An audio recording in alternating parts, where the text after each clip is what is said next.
marketer. Um, the paths are endless. So use what you have. The industry has so much to offer, and there's so many exciting different things about it. So keep your eyes open. If for whatever reason you're like, just don't know if I can cut this agent stuff, um, you got to deal with people. Who likes people? Let's be honest, right? Um, find another path. Stay in the business. Don't waste what your talents are. They can be used here. They can be used anywhere. So I appreciate that. All right, one more, and then we're going to jump into some stuff. We're going to get stuff. I'm going to ask more questions. So, and for those that have not been with me, you don't forget, I am the one that I can and will sit quietly waiting for engagement. However, this evening I have brought party favors. So when we're really quiet, we can still have fun. So he's got one more aha that they've learned, something they're implementing, any number one thing.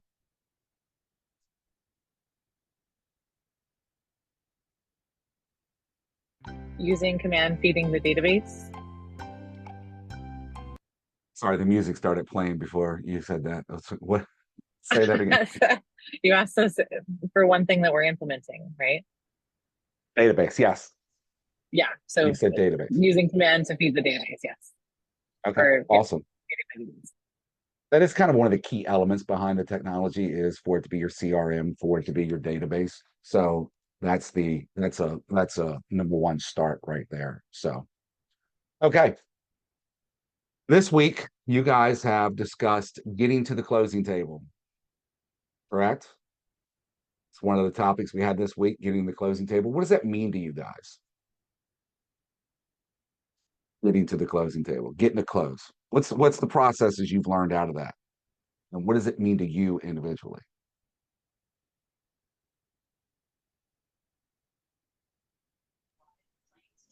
Staying closely connected with your clients because sometimes they make decisions in the process that could really deter the whole process. So making sure they understand, the things that's expected of them and required so that it doesn't go left, and do as much as you can to keep things on track. Okay. I like that. That's a nice little summary there. Anybody else got any other insights on it?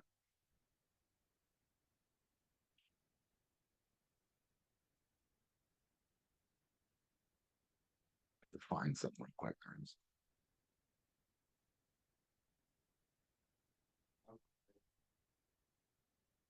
I have I have two things for you guys, mindful, just so you know that.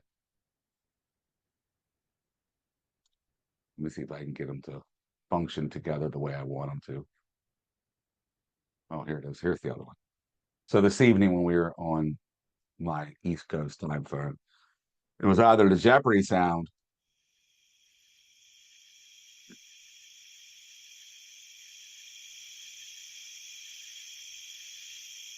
or Are you get those the crickets. crickets? Those are crickets. Yes, they are.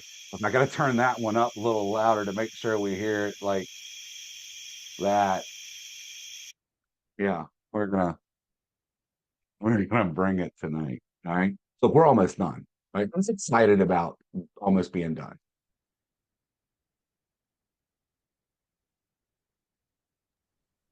Don't make me go back to the crickets already that fast. I'm Y'all know it's there. got And it. so speed I've dial. got it.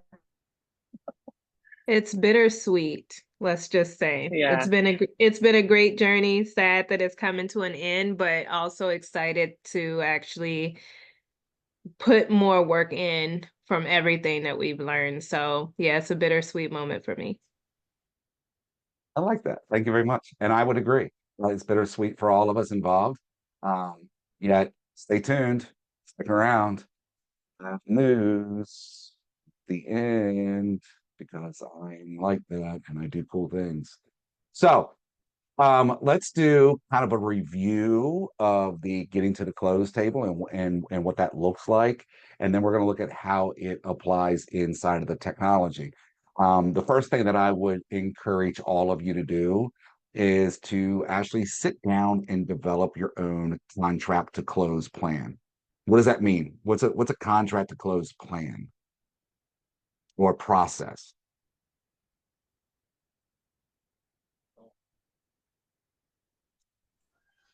Create a checklist.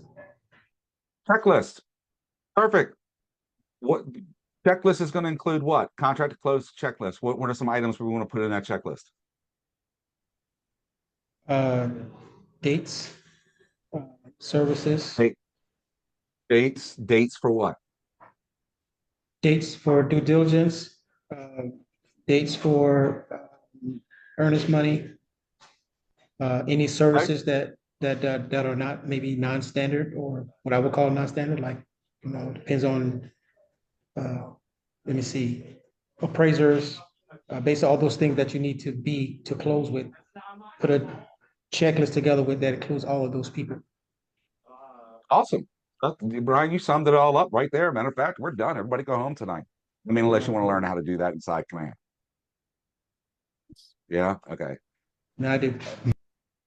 All right. So I'm gonna give you a little bit deeper on what you just talked about. In a different look. So as I said, I'm putting together a team now. It's really going to be my business partner John and I, and we are working through our checklist. We're working through our processes here. So, for example, this is a chunked down version of what we're working on. We're going to have a process in here of, okay, what are we doing from the time a lead is received until we actually get the appointment type situation. What are we doing in the follow-up time from um, when we don't have the appointment? So we get the lead, what do we put in place? What follow-up we have until we get the appointment? Then what are we going to do in the appointment process from the time we set it? What are we going to do before we get there? What are we going to do when we get there? Other than the listing, I mean, the buyer consultation. But we want to get into what that buyer consultation looks like. We're going to go deep into it. And then once the appointment's over, what are we doing from that time until, in this particular checklist, this is a seller checklist. So what are we going to do from the time that we get done the appointment until it's active on the market? And then we're going to have another checklist in here that's going to be, okay, from the time it goes active on the market until we get it under contract, what does that look like? What touches, what processes, what things do we need to do in place to make it more successful and to have a better experience for the consumer? So this week, ironically, we worked on this ourselves, and you guys talked about this, is getting to the close table. So from the time you go under contract until you get to the close table, what does that mean? What do we need to do in that process? Now, keep in mind, I am an East Coast guy. I know you guys are on West Coast. You have your due diligence and things like that that I don't have. So if I say something that doesn't match up with you, correct me or tell me the way you do it and share away, please, because it's just going to make it better for all of us. All right. So what we're going to get into here is, obviously this is kind of a no-brainer, right? We got to get the contract. It's got to be ratified. We have to have all signatures, all initials, everything in place. That's simplicity. I'm going to share something with you guys that I didn't share with the East Coast because I left it out.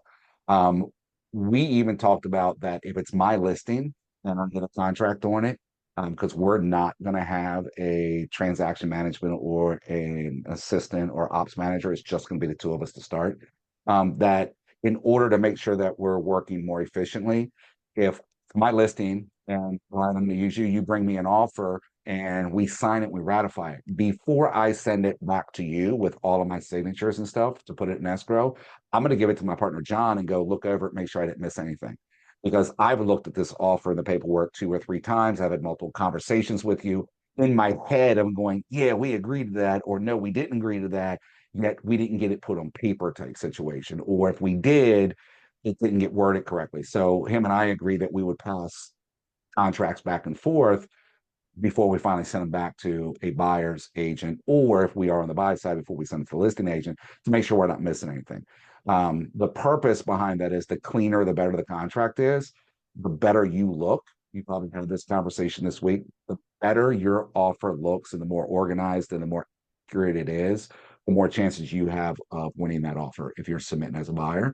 And the more likelihood of me as an agent accepting it from you, because it appears you've got your act together, and that's what I want to work with, is somebody who knows what they're doing, right? So our first step is just that.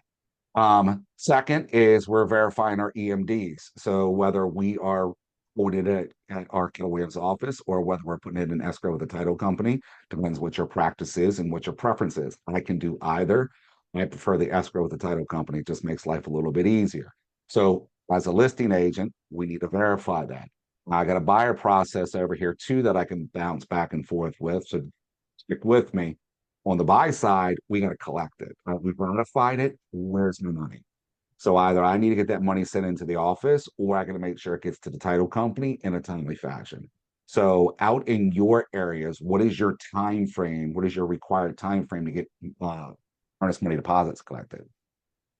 How soon does it need to be inside of your broker's accounts or wherever it's being held at? 3 days. 3 days. We got 7 in Maryland before it has to be inside the broker's account, but we have an internal policy that it's got to be in within 48 hours because then that gives the office, if the office is holding it in particular, business days is key, Nicole. Thank you. Is it calendar days or business days? You need to know that for your jurisdiction. Which one is it? Typically, I think it's business days. I would not be surprised if some states out there going, nope, just calendar days. Well, if I get it by Saturday, the second business day, what am I going to do with it? The banks are closed. This is kind of silly. So it's most likely business days. So figure out what's best practice or the appropriate or required practice within your market center because they might want it sooner so that they have time to get it into the account. Because you got to remember, it's not what time I get it, it's when the broker gets it into their escrow accounts. Then we have verified contracts been sent to the lender, the title company, and we want to make sure there's a copy given to our seller. Same thing on the buy side. We want to verify that the contract that we've sent it. We want to make sure the title company gets it, the lender gets it. I had a story in the past week or two, somebody shared that I forget who it was. That they had an offer, they were going through the entire process. They're about a week away from closing, and the lender calls the agent up and goes, "Oh, hey, what's going on with your buyer client situation?" "Oh, we're closing next week." And the lender's like, "Nobody told me." So that contract never got to that lender, so that lender could process the loan because the lender can't process the loan without the contract. So it's important that we track this stuff. So, and we want to know our processes. So write it down first, like this. Submitting to compliance. This is one of the things you should do early and quick. We're going to go over that in detail today about how to get stuff submitted to your compliance and submit your commission request. So we need to make sure that we're doing that as well. This is something you may have never heard of. I just kind of popped in my head when I was creating this list today with John, or this week, I should say, with John. And I put in an under contract consultation, under contract expectation conversation, because, and this fits both the buyer and the seller. Once we go under contract, what does the seller need to do? And what does the buyer need to do? You're not going to get the sounds because that's kind of rhetorical. I just want you to think about it for a second because there's several things they need to do. They still need to act, right? Correct, right? Jason, perform.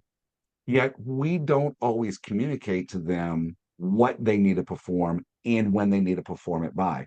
We do it in the buyer consultation and we do it at the listing presentation that X is our goal and B, C, D, E, J, and L are going to occur during this process. We just don't always lay out those details on that. So I told John, I said, we need to have that expectations conversation when they go under contract of, okay, you're the seller. Here's what you are required to do. So as the seller, for example, you need to make sure I'm in the buyer side. I'm going to stick here since we're on the buy side. On the buy side, you need to be present for your home inspection. If you're doing one, yes, I know we're waiving inspection still in certain places. So show up for your inspection. Be ready. Oh, and by the way, be ready to pay for it. This isn't something where you bring money to the table, you pay for it at the time of the inspection. Appraisal. There's going to be an appraisal done on the property. Here's what to expect from the appraisal. It appraises, it doesn't appraise. Here's what we got to do. An opportunity for Q&A. Like, what do you want to know? What do you need to know? And then moving. Are you ready to move? You're under contract. We're going to be moving forward. We got about 15 to 25 days before we settle. depending on when you have this conversation. Do you have everything you need? Have you spoken to the movers? Have you gotten your truck? Like, let's get this stuff booked now instead of the day before you move, you freaking out going, I can't get out of my place. I don't have this. I don't have that.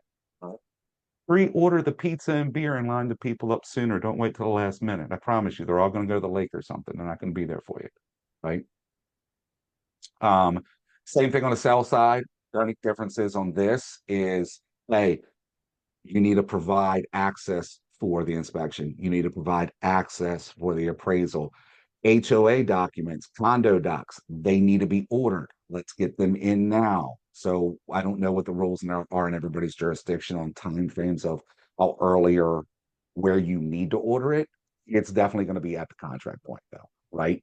So have those contracts as well as the moving conversation with them. Hey, you're under contract. Settlement is July 4th. You need to be moved out by July 4th. What's your plan? Right? Get the condo docs ordered. As a seller, we want to make sure they're ordered. We want to be involved in it. There are times I just did this on one. My seller, she's a bit nutty. We get through it though. I got through it when I bought the house with her. So luckily she stayed on her ADD medication. Otherwise, it could have been a lot worse than what it was. I ordered, true story. Don't laugh, and it's a true story. We were looking at a house and she was going, when we bought almost 8 years ago, and she goes, I need to get off this medicine. I literally just looked at her and said, not until we're done settling. Nope, don't do it. Had to. She didn't figure out how to order the docs. And I went, I'll order it. I'll send you or send the request. Just give me the money back. I'll take care of it. So you may have to order these for your client. So be ready to put out that chunk of money or whatever it is.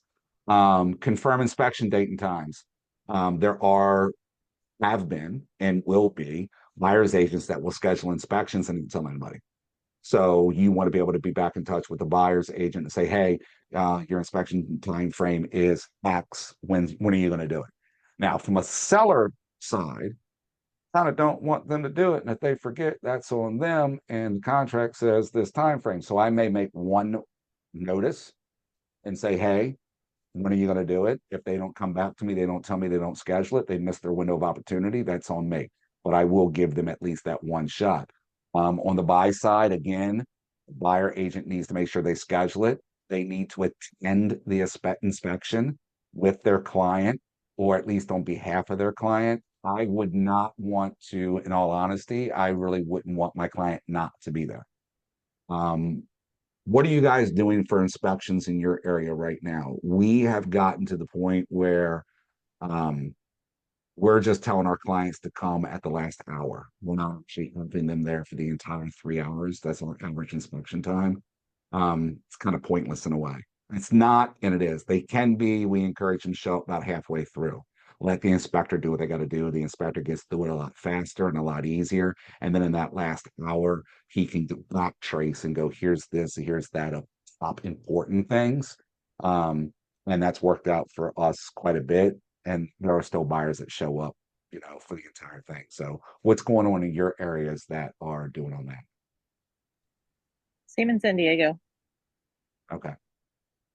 Personal preference in a lot of cases, the buyer's got the right to be there for the entire thing. Bernice, you talking about condo docs, where and who, find out in your jurisdiction. Find out from the HOA or the condo association. I have one big place, HomeWise. I think they're national. It's like $300. It's something ridiculous for them to send you electronic. It's a money-making scam, I'm not gonna lie. You just have to find out per whichever HOA. If it's a smaller HOA, they keep it in-house. You can go directly to them. Some of the bigger ones that have platforms, they use third parties to put it on. And then you have management companies that actually do like property management, but they do HOA management. So you just got to find out individually per HOA because it changes. Same thing with the condos or your co-ops, whatever you have going on. Find out what the preference is or what their policies are on that. Buy side and sell side, negotiate inspections. Wait, it costs just to call the HOA? Explain, Brian. Are you asking that question? Or are you saying it does cost you just to call? Right, they charge to call. Really? Where are you at? Yeah. I'm in Yuma, but they got HOA that, the management company is in Phoenix. So to call them, there's a charge for that too. Wow. It's HOAs, folks. What do you say, Cindy? I said, Yeah. wow. Yeah, exactly.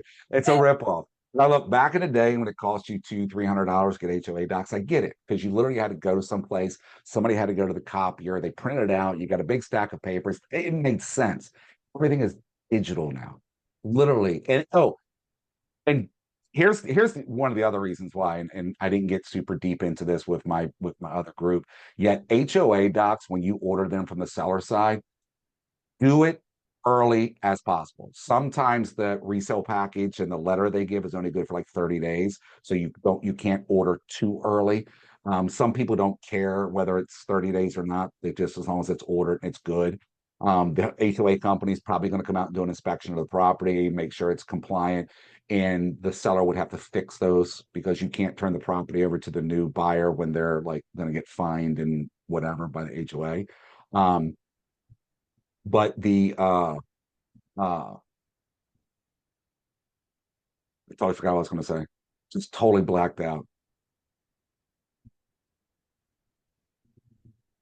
Shakita, go ahead, because I just totally forgot what I was going to say. I think it was Or- because I raised my hand. I'm sorry. I shouldn't have did that so early. No. I don't think that's what it was. I think I just literally just forgot. Yeah. So, no, what can I say?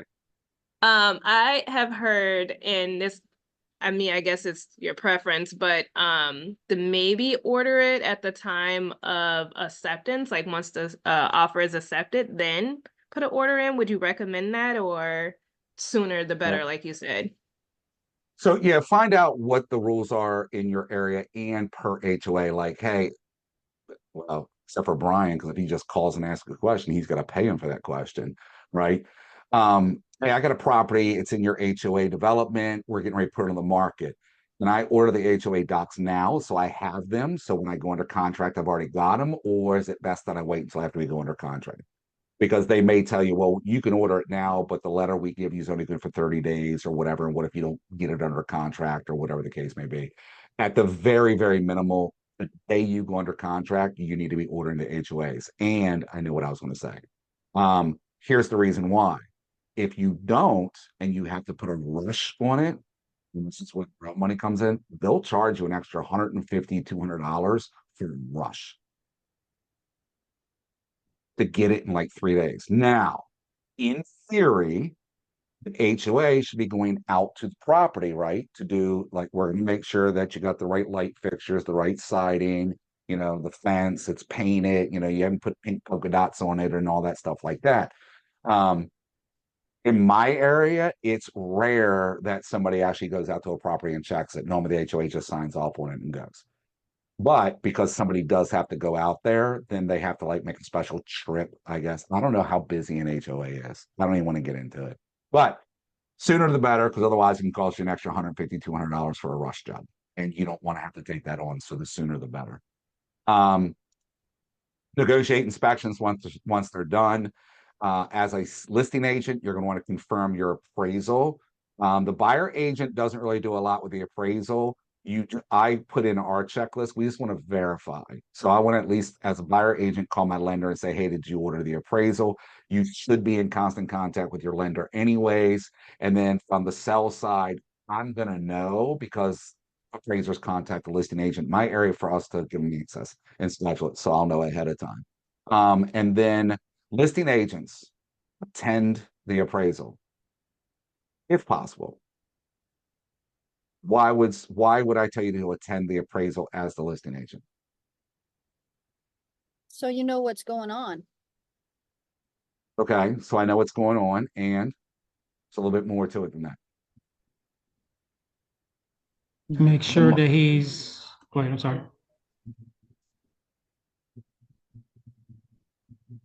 Brian, I go was ahead. just going to say, Oh, really good. probably because of, your pricing. So you want to make sure that based on the pricing that you're trying to put on the market to make sure you're aligned. Correct. I want to be there so that I can tell him all the things that he may not be seeing that could impact the value of the home. If they just show up, do a quick walkthrough in and out in 5 minutes, they may not have taken into consideration. Yet if I know they put a sunroom on the back or what, or finished a basement that wasn't finished previously, I can say, hey, look, just so you know, they just did the basement in the past 2 years, and several of the other homes in the area have not done that. So this basement is not just finished, unlike the others, it's newly finished. So finished versus newly finished is going to impact the value different either, because there's more cost involved doing it today rather than doing it 10 years ago when a house was built. So being there to give our comps and our input on stuff is very valuable. And I'm not going to say it guarantees anything, yet your likelihood of getting your appraisal increases for it to be what you want it to be. The other challenge is that when you get an appraisal that comes in that's not the best, it's harder to go back and challenge it and get them to change it versus me being there and hopefully influence it a little bit, because I'm there giving them information. So listing agents should attend your appraisals.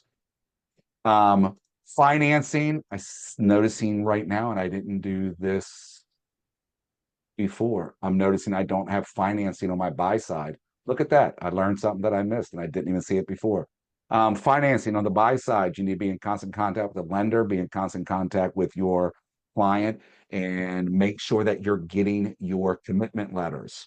I don't know how many of you use the commitment in your contract. Here in Maryland, we have a spot in the contract that they have X number of days to actually complete the loan application. And then there's a X number of days that we put in to actually get a commitment letter from the lender. It's not a full clear to close, everything's good. It's just we're going to be able to give you that. It's kind of like we've reached the point where all we got to do is like double check employment or whatever the case may be, and we'll be able to close. So it's a commitment letter. In Maryland, if they don't have the commitment letter to us in the time frame specified, the seller could walk away because the buyer didn't perform. So be mindful of what your commitment letters are. And again, like I said, on the sell side, we want to verify that we've gotten that. If I don't, I want to check with the lender. Listing agents should be in touch with the lenders as well. Give an example of how to negotiate an inspection. There's several different ways you can negotiate an inspection. What do you guys think are some ways to negotiate inspections?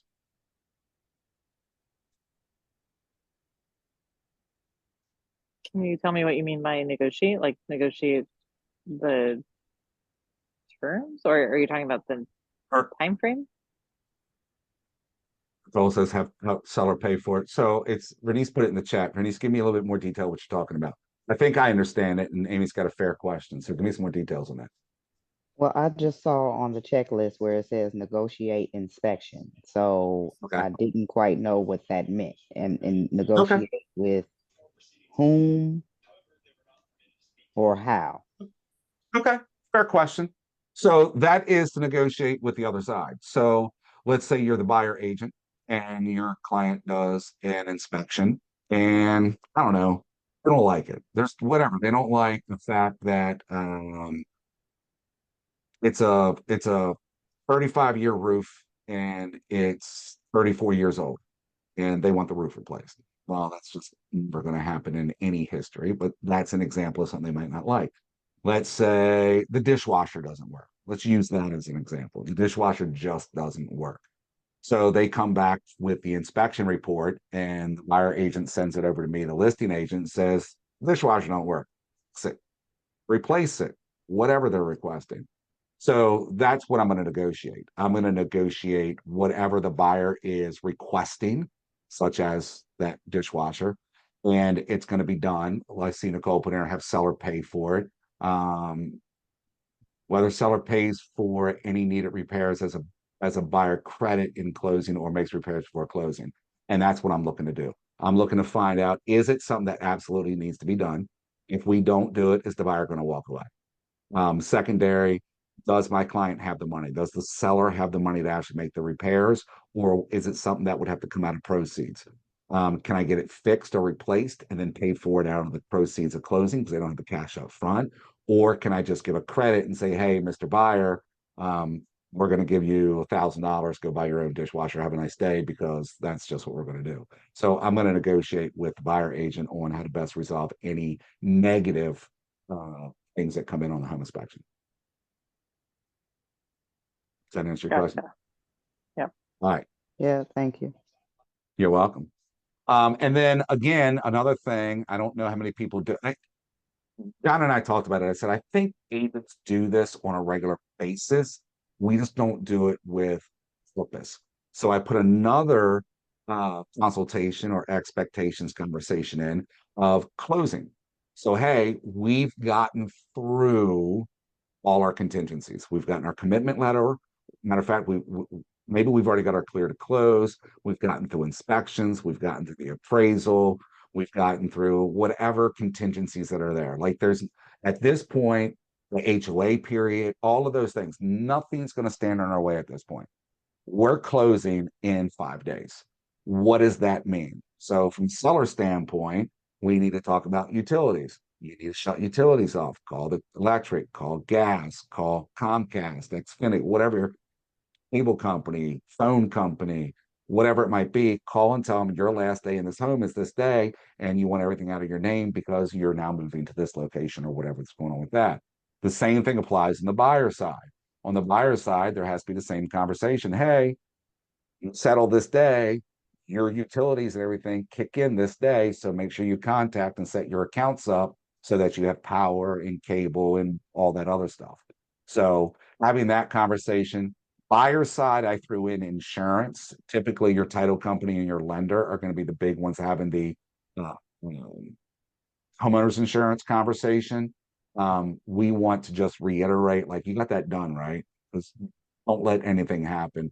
John and I just actually had a recent transaction. We closed together, and we actually had a hiccup in the insurance that the title company wouldn't accept the letter, because the letter he had, we were closing early. That's what we did. We were supposed to close we closed like 3 days early. And the letter he had from the homeowner's insurance was for the original close date. We needed something with the actual new closing date on it. And we needed it like right away. And it was a pain in the butt getting it. So again, these little things like that you think of, you got to make sure that you cover them. So just reminding them about that. Also going back into the moving thing. Have you got your stuff moved? Same thing with the sellers. Are you moved out of the house? For the sellers, there's an aspect of, I need all the keys. I want you to keep just the keys you need to get through from now until closing. Give the rest of them to me because I don't want to forget them. Also, don't forget the mailbox key. A lot of our communities now have a mailbox location box for everybody to use, right? When I grew up, the mailman walked the street and walked up to the front door, right? So nowadays, it's like you now have to walk a half block to go to the main mailbox spot for the street. So You also need to find out the mailbox number, because sometimes they don't tell you the number. Now the new person's moved in and they have no idea which mailbox is there. So as long as it's only like 8 and 12 mailboxes, kind of don't care. You'll figure it out. The key will work on something. Figure it out. However, you are correct. The mailbox number is important as well. I also put on here a walkthrough. So I want to schedule from the listing side, I want to schedule a walkthrough with the seller. I want you done and moved out, and I want to come do a walkthrough. I personally had a client who moved out. I didn't check on them. The buyer showed up the day of settlement to do their walkthrough, and he left all kinds of stuff behind. Like a drawer full of silverware, like he left stupid stuff behind. And I'm just like, Frank, what are you doing? Like, are you kidding me right now? And it costs like $500. They wanted money for them to haul it all to the junk, whatever the case may be. So I want to do a walkthrough, even if they haven't moved out yet. I want to do a walkthrough soon enough, in between them moving and whatever, to say that's got to go. You can't leave this stuff behind. The contract says X, Y, and Z as far as broom swept or whatever it says in your area. You want to make sure they're doing that. And then lastly, on the listing and buy side, bring your ID. You'd be surprised how many people show up and don't have their IDs with them, right? I mean, it's kind of nice to have it. And then we're going to make sure that we're scheduling the close in about a week out. day, time, location, all of that. You can do it sooner if you can. Just make sure it's done. That happens on both sides. Then do that seller walkthrough to make sure everything's good. And then attend closing. Same thing on the buy side. The only thing different on the buy side is you're going to review your closing disclosure that you get from the lender to the buyer. And then once you get your actual closing statement, now here we get a closing disclosure that the buyer gets on their loan. And then we get our Alta statement, which is our actual closing document. However, you guys do in your area, 1 document, 2 documents, review those obviously before settlement. You want to make sure there's no additional fees on there that aren't supposed to be there. You want to make sure credits are accounted for. You want to make sure they're not over collecting. I've had title companies that have wanted to collect, what was it? I want to say it was like 9 to 12 months of taxes, and they're only supposed to collect up to 3 to 6. I had other people wanted to keep like $700 water bills, and I'm like, the water bill just got paid last week, and the water bill is $110. You're not keeping that much. So you want to know what's supposed to be on those closing documents and what the typical costs are, and you want to review those. You don't want showing up to a settlement and have a buyer or seller go, what are these fees? Because you can hold up or actually destroy a transaction even at the settlement table, and people will walk away and lose money if they're that pissed off. So make sure that you're double checking that stuff and that there's nothing wrong. Here's the other thing too, and I had this happen. I had a lender, she was newer, she hadn't done a lot. And she represented my buyers. And when they got to the closing table, they actually had to write a check for an additional like $200. It wasn't a lot, but it was an amount. And the husband he got up and walked out. And I just looked at the wife and I was like, let's give him a minute. Like I know these people pretty well. I've worked with them quite a bit at the time, so I got to know them. I'm like, let's give him a minute. Then she went outside, and I'm like, I'm gonna give him a minute. And then I went outside. And the whole reason is because what she sent out as their final number to bring to the table was premature. It wasn't finalized. It was a preliminary one. And she didn't wait. So even lenders can make mistakes like that. And if they got to write a check at the table, they weren't expecting to write. He had the money. And my whole thing, I was just like, look, if she would have waited 2 days, you would have done this anyways. He goes, it's the principle. I went, no, I get it. And we're going to buy this house. And he wrote the check. Everything was fine. Yet we don't want those uncomfortable moments because it also looks bad on us. So we want these people as lifelong people. We don't want that to happen. So you have a trunk full of stuff from a seller walkthrough. I don't even want to know why. I don't even want to know. Okay, I do want to know. Tell me why. Why do you have a trunk full of stuff? Hi. So we went for the walkthrough representing my buyer, and we saw there was like a lot of clothing and personal stuff that was not packed. So the buyer didn't want to have anything to do with it. The seller said, well, we're going to come back tomorrow. Just leave it in there. And the buyer said no. So I had to personally take care of it. And that seller never came back and it's still in your car. It's still there. They want me to drop it at the listing office. I said, no, you come and meet me somewhere close to me because I'm not going to go 45 minutes drive to Out drop of my it. way. No. Agree. I agree. Ryan, thank you. So, question. So maybe it's because it's my first and I'm trying to do everything, like not miss anything, but I took a wire, I just looked at recording because my seller has a HOA. So I don't know why I did it. So I looked at recorded docs and I found a lien from the HOA on this thing. Right. So every checklist I've seen or whatever, and I talked to other agents, like they don't even look at recording. So I'm glad I did because I didn't want to, I don't now want to have to wait to get to the closing table and try to figure out how title's going to, deal with the lien and how he's going to have to pay for it. But Correct. Maybe that's something that should be on the checklist somewhere or something. I don't know. So it's kind of, you got to figure out how you want to do that. Here's how your checklist gets created. Brian, your checklist gets created because you just had that happen. right? You now are going to have this subconscious thing, or you're going to write it on your checklist. Check HOA for liens, right? Are there any liens against my property? Now, here's the thing: is the lien against you the property, or is the HOA just have a lien against them for something? Because the lien against the HOA may not be a big deal, and your lender and your title company they will uncover it at some point. Yet again, the sooner you know about it, the sooner you can bring it to somebody's attention, the sooner you can get it resolved. So good for you for finding it. I'll give you a little insight on something that we have here. My title company does this thing called win listings. So, and you can talk to, excuse me, you can talk to your title companies or whomever. That we have something that's called win listings. I just go to their website. And when I go to the website, I choose my win listings link and I get to go in here and I get to put in the seller's name, the property address, anything that I'm looking for, any details. I acknowledge these and I put my information in. And then what happens is my title company, and I can do this quickly because I just got one back. So I got a listing appointment that I needed it for. Oh, my storm is here. Got here sooner than I thought.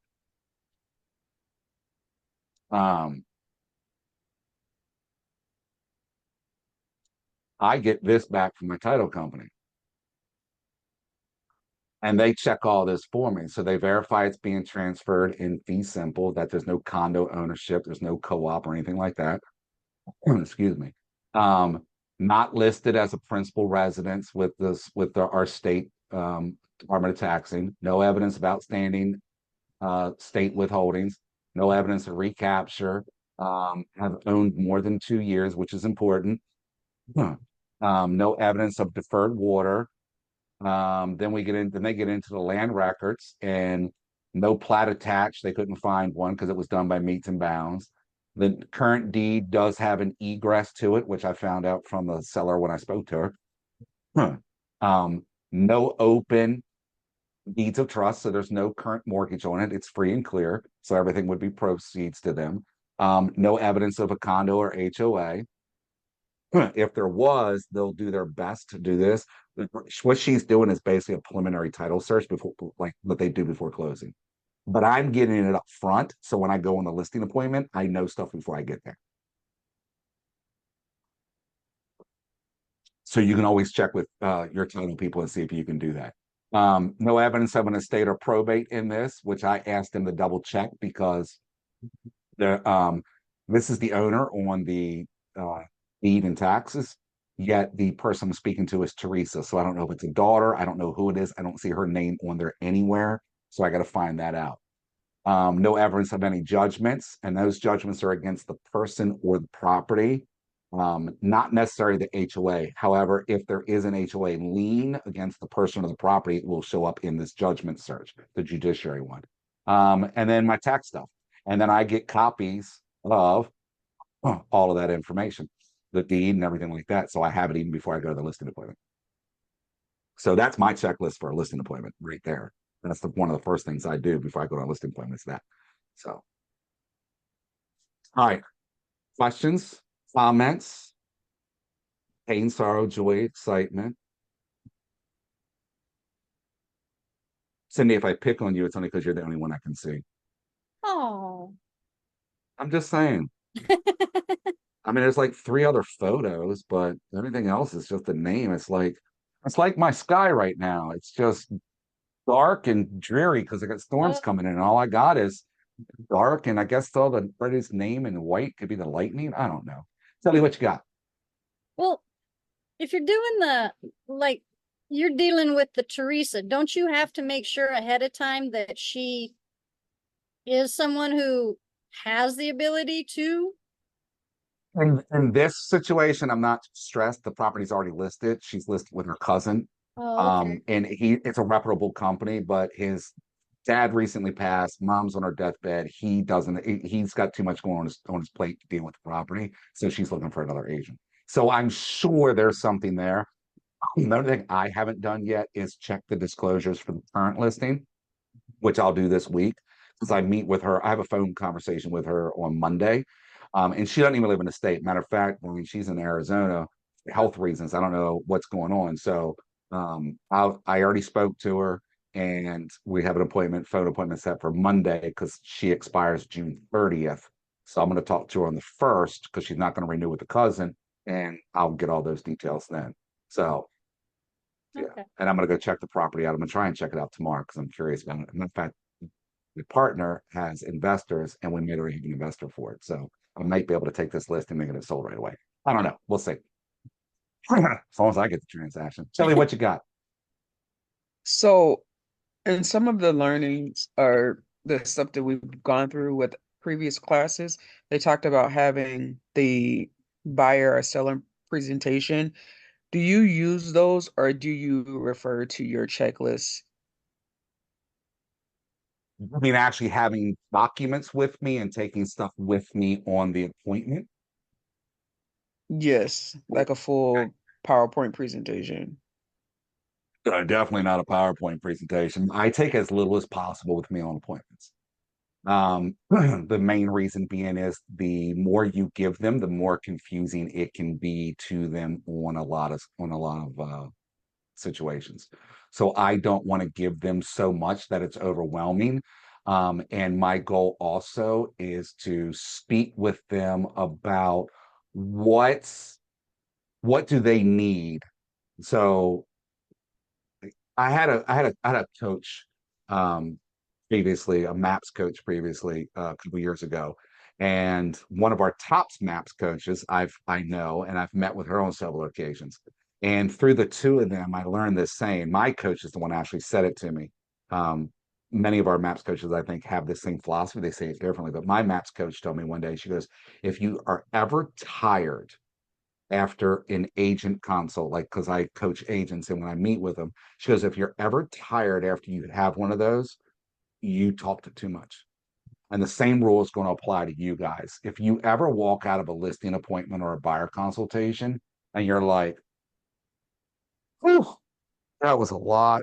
That really just, I'm drained after that. I want you to stop and think. You probably did more of the talking than they did. It's our job to ask questions and go as deep as we can to find out their motivations, their needs, their wants, their desires. And our job is to answer those probably with more questions, yet show them how we are going to help them with that. So my listing presentations are typically 3 to 4 comps that I take. I have 2 different programs that I run right now. That I have a 2-page fold, little bifold, 8.5 by 11, just folder with stuff on it, and I use that. The rest of it is me just going, what, when, where, how, tell me more. What's that look like? This is how the program does that. This is how we do that. And it's answering their questions. Many people go into listing presentations and they go in with I'm going to call it a set agenda. And if you go in with an agenda, you're not going to go anywhere. You're going to hit a wall more often than not because they know that you were there for you rather than there for them. The more they know that you're there for them, the further you're going to get with them and the better results you're going to get. Does that answer your question? Kind of long-winded. Yes, thank you. Okay. All right. So that's kind of like a rundown on contract to close, getting to the closing table and things like that. So now we want to learn how to do that with the technology, right? That's our goal. Yes. All right. Somebody said yes. I feel wanted or something now. You guys are cool. All right. So first things first, inside of Command, one of the number one things we need to do, did you guys get, I know all my tech people do things a little bit different, just like all of us trainers. I know I wrote the content for the technology classes, yet I also gave them liberty to kind of do what they wanted to do. How much DocuSign did you guys do? And how many are you using DocuSign versus Dotloop or another platform? Give me a rundown on that, just so I know how to have this conversation. I'm using DocuSign. DocuSign. Yeah. Okay. So the bulk of us, is anybody doing Dotloop? No. I'm not using either. Should I be? Because I don't know anything about that. So I good. is it the same as like the Authentisign? Yes. Oh, okay. Is that what you're I using use- as Authentisign? Yes, Authentisign, yes. I'm using Dotloop for my transaction. Dotloop. All right. So Brian, you're probably an Android user too, right? Sorry. I Hey, thought I was going to be stop able to. it. Stop it. I am. That, Leave me alone. as soon as you said stop it, I knew you were. All right, fair enough. So it doesn't matter. Authentisign does not connect to command. So if you're using, man, I got a tickle today. Authentisign doesn't connect to command, so you're gonna have a couple struggles, nothing major, just a couple challenges. I'll talk about what you can do. If you're using Dotloop or DocuSign, things are going to be a little bit smoother for you. So first and foremost, we need to make sure that we're inside of our settings. Click in your name in the upper right-hand corner and go to settings. And once you're inside settings, we want to make sure that DocuSign or Dotloop, whichever you're using, is connected. Without it being connected, we're going to have some challenges with actually having the systems talk together. There's nothing you do it. Okay. Your Authentisign, you're going to have challenges when I show you how to do compliance because you're going to have to download from Authentisign and then upload because there's no connection to Authentisign that I know of inside a command. Get with your Marcus Intertech trainer or your RTT, your regional trainer. And if Authentisign is the prominent platform in your area, they may have other workarounds for it. I personally don't know of one. So, all right, I'm going to switch accounts real quick because what I want to show you right now, I actually have set up in a coaching account. I don't have it in my personal account yet because I'm waiting for the team to get built and then I'll just build it in our team account. So let's talk checklist. We just talked about the checklist. We want to track our transactions. I'll get into your opportunities as far as DocuSign Dotloop goes in just a minute, but I want to focus on the checklist because this is where the real stuff kicks in. So we need to go into opportunities. So when you're in here, the handshake is opportunities. Again, if you're not familiar with your icons, just hover over top of it or click the red box with the white KW in it. It expands the menus. And right here is opportunities. When you get inside of opportunities, your pipeline is here. We're all familiar with this, yes? Yes. All right. So from inside of here, each one of these buckets, as I call them here, cultivate, appointment, active, under contract, and close. These are system standards, whether you're working with a listing, a buyer, or a lease client, whether they be a landlord or a tenant. We do not have the ability to change any of these things you see here.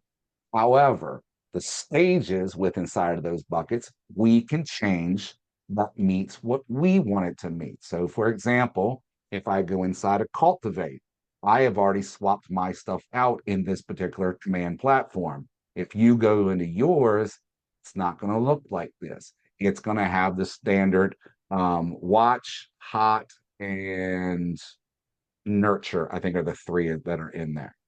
So I built a different system for my coaching group at the time when I had it of if they are 30 days or less, like they're ready to go, they want to do something now, when you create that opportunity, first off, if the 30 days out, they're probably not going to be in your cultivate section, right? Like what do these mean up here? Your cultivate is you're nurturing these people. These are people that they've let you know they want to do something, they just may not be ready. Obviously, the appointment is the appointment time. They're ready to have an appointment. You're in the process of setting an appointment, whatever that is. Active, again, it's active on the market, or you're actively looking for homes with a buyer, under contract and closed, I think are pretty self-explanatory. In here, and I spend some time in Cultivate more than the rest of them when I teach this, because if you speak to somebody, right? You guys, we've had the conversations throughout this entire course of leads and contacts. What's the difference? contact is someone that you've been in contact, they're a client. Where a lead is somebody that you're going to be talking to. Okay. You're correct up to the point of contacts don't have to be a client. A Okay, lead is a one-way conversation. It's somebody that you've met, and whether you've captured their information or not, you've at least had a real estate conversation. You just don't have permission or have not engaged them with a two-way conversation. The contact is somebody that you're actually in contact with, and it doesn't even have to be about a transaction. It could be, Cindy, I met you and you gave me your information and you let me put you on the neighborhood nurture, and you like that email that comes out every month. And you've said that, in the next 3 to 5 years, I'm probably going to sell and the downsize. I'll be ready to downsize at that point, or move to Florida, or whatever the situation is. So I've gotten permission to be in communications with you. So that's the difference between a lead and a contact. If I'm speaking to somebody and they share with me and they say, hey, Matt, I want to buy a house, or I want to sell my house in the next 2 years. My cutoff that I coach and train to is 2 years. If they have indicated they want to do a transaction 24 months or less, I create an opportunity. Anything over 24 months, they just stay in my contacts, and I focus on them a little bit differently. I increase my touches with them or something like that. The reason why I coach to this is what's the reason why somebody does a transaction? One key thing, Motivation. particularly. What's that? Motivation. Okay. What typically is the motivation they have? they Moving. want to move. What's that? They want a new house. Okay. Why do they want a new house? If you guys don't get it on this one, I'll tell you, don't worry. Why do they want a new house? Something in their life has changed. That's the answer. A life event. People transact for life events, whether it's they had a kid, kids moved out, they're downsizing, new job, divorce, marriage, whatever. Mom and dad are moving home, whatever the reason is, life events are what drive us to purchase or sell, right? So if I reach out, right, to Amy and say, and Amy and I are talking, and I tell Amy, I'm thinking about buying in the next 2 years. Now, when a consumer chooses a real estate agent, which real estate agent do they choose? At the time they're ready to transact. The one who's talking to them most often, that they have a good relationship with. Well, that's the feeling about? goal of what we want. That's what I want you all to do. So that's the right answer. Yet It's often, 70. I was gonna say, often the first person they come in contact with. That's it. It's the first agent they come in contact when they're ready to transact. So, like I said, if I go to Amy and say, hey, Amy, I'm going to buy a house in about 2 years, and Amy goes, great, I'll call you in 18 months. And I don't hear from her because she's like, he's 2 years out. I don't have to worry about it. Well, what if I get divorced before that 2 years is up? What if I get a new job? What if I get married? What if my parents are ill and I got to move closer to them in another state? What if my life event makes me transact sooner? So back to what Amy said, if she's not in constant contact with me, then I'm not going to do the transaction with her. I'm going to do it with the first person I stumble across when I'm ready to transact. So you can't create opportunities for every single person that says they want to do something. I use the judgment of 2 years. Anything after 2 years, I'm going to roll the dice. I have seen in my time of training and coaching that 2-year mark simply gets moved up pretty quick. So I create an opportunity for everybody that is 2 years or less. And here's one of the reasons why. So if I go back and I look at my pipeline here, well, guess what? Every single day I open up my pipeline, I can see I got to cultivate here. I got 4 people in my appointment here. I got 5 people in my appointment block here. And I got 10 people that I'm cultivating here. This is my hot call list right here. These are the people right here that I am in the most communications with, because I don't want them stumbling across Brian or Cindy or anybody else. I want them, Amy wants me to always see Amy's name. So I call Amy and go, hey, remember when I said I was going to do something in 2 years? Things have changed. Something happened. I was attending an online event a couple of weeks ago, and an agent had shared that she does a lot of door knocking. I'm a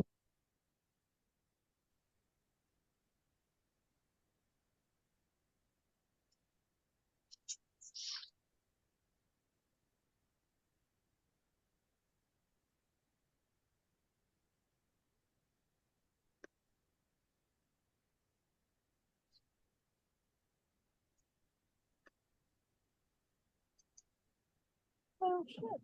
Yeah, I lost the sound. Oh, there we go. I didn't hear any of that. Me either. Yeah, I thought I was the only one. I still don't I hear just it. sent a message putting you're on Zoom, I think. Did- Did we lose his connection? I don't even see him. I see him, but I can't hear him. Oh yeah, I can Can't hear. see I him can. no more. I I can can see only see him. the spreadsheet. Yeah, we lost him. We can't hear you if you can hear us. Oh, see, now he's gone. Yeah. Maybe he's gonna log.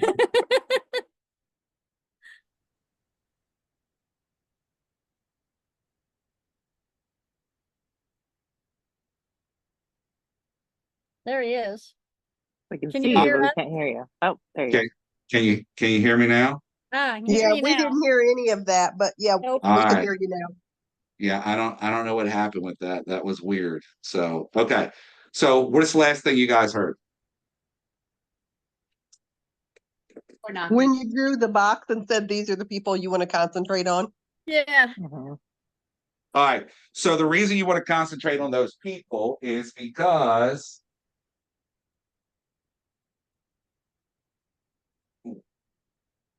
I know what happened. My mic died.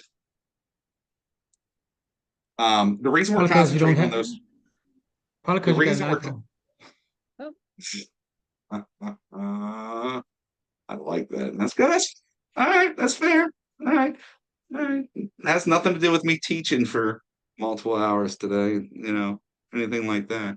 It's all right. I got it. And I do have an iPhone. Don't judge. That's why you should have an Android.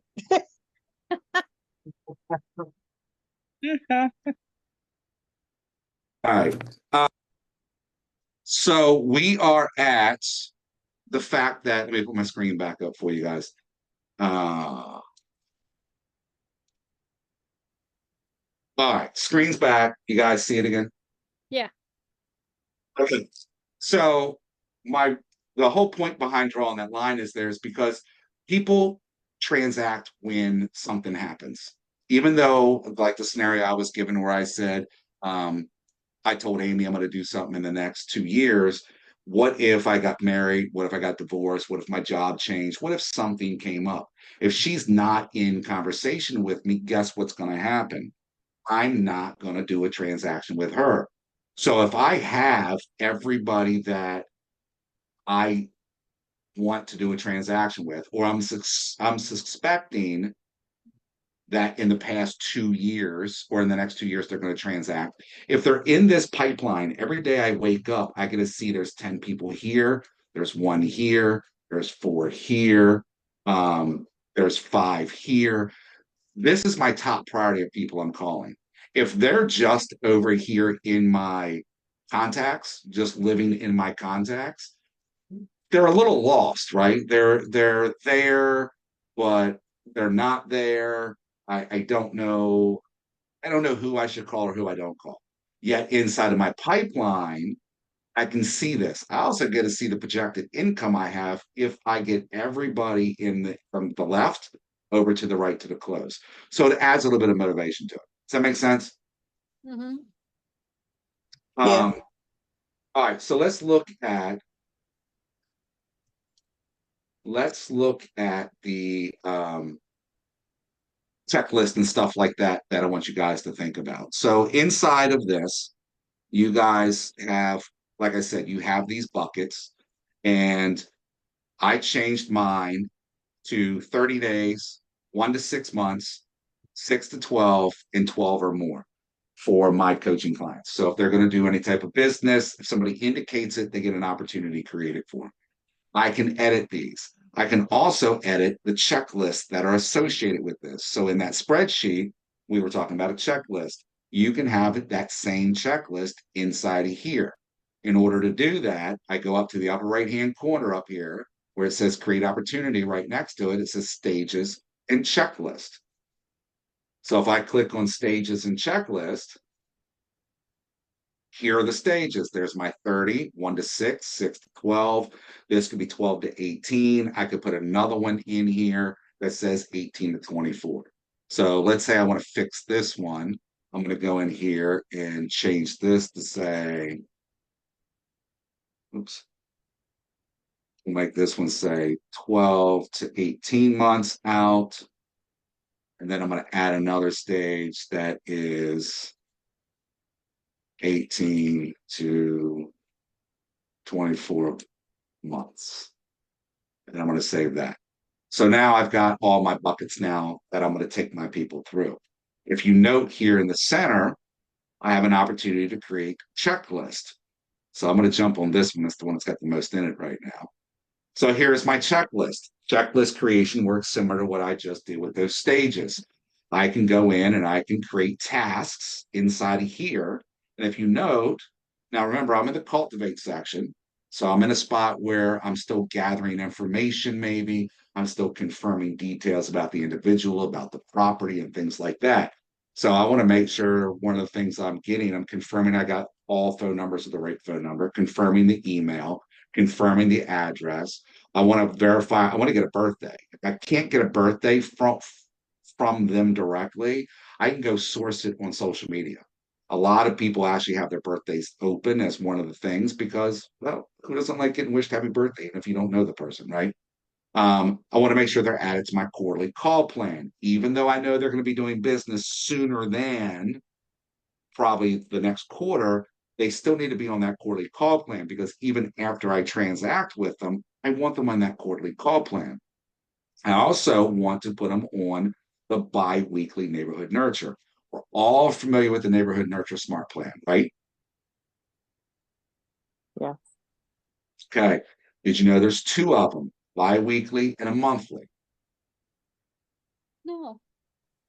Oh, so you have 2. You have a bi-weekly neighborhood nurture and you have a monthly neighborhood nurture. When would I use the monthly neighborhood nurture?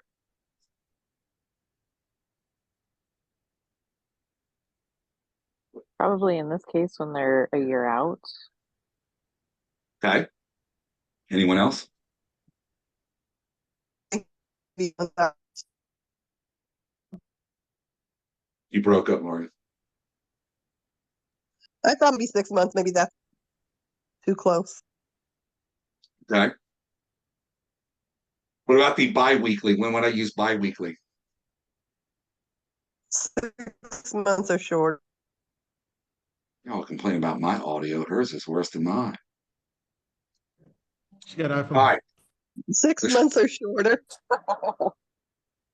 I ain't stuck on that. That's okay. All right. I'll have a lean way to it. How about that? So here's where I put it. If they're in my pipeline, and again, I'm doing up to 24 months, right? If they're in my pipeline, they're on a bi-weekly. I want them getting an email every 2 weeks from me about the neighborhood they're looking at and the neighborhood they're living in, if they're a seller, buyer, whatever the case may be. Anything over that 24 months is the monthly neighborhood nurture. And every single person in your database should be getting the monthly neighborhood nurture. Yet if they're active people that they're actively going to do something, this gives me an extra touch. It's every 2 weeks they're getting this email. They also should be on my monthly newsletter. So there's 3 emails a month they're getting. They're on my quarterly call plan. They're in my pipeline. I'm probably calling them weekly, or I'm having some type of conversation with them almost weekly. Now, if they're 24 months out, it probably wouldn't be weekly. It's probably going to be monthly. They're going to get my emails and they're going to get phone calls, text messages, and other things from me on a monthly basis. Because again, like I said, if I went to Amy in the scenario I gave you and said, hey, I'm thinking about selling in 2 years, and then all of a sudden out of the blue, my job relocates me, she needs to be in contact with me in order for me to choose her. If not, I'm going to be sitting at the bar having a conversation with somebody saying, man, I can't believe I got to relocate to freaking Yuma. Who wants to go to Yuma? You need to get an Android. And all of a sudden, Cindy's going to go, oh, sounds like you need a real estate agent. Yep. Right. And guess what? Amy just lost a transaction. I can play that game too.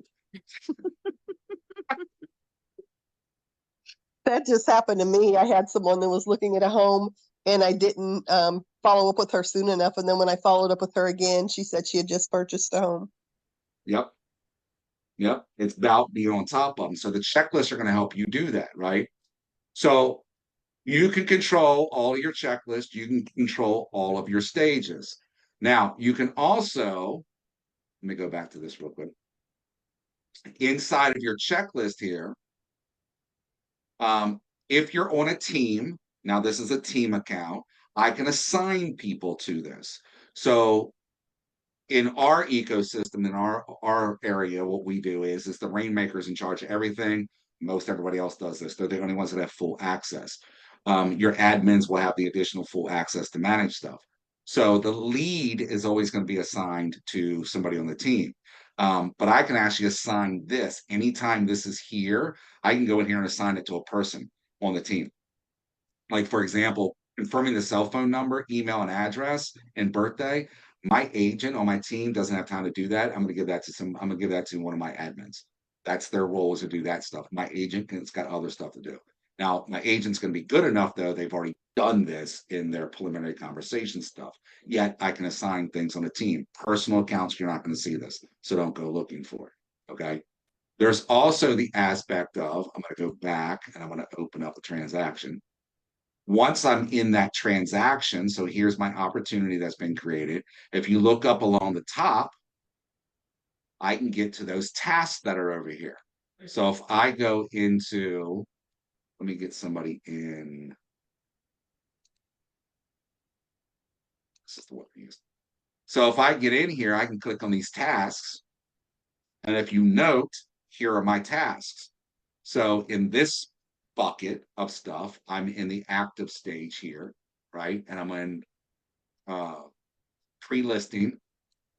So these are all the stages inside of my active. I have a pre-listing checklist, and then I have an active checklist. All right. So in this pre-listing, here's all my stuff that I want them to do.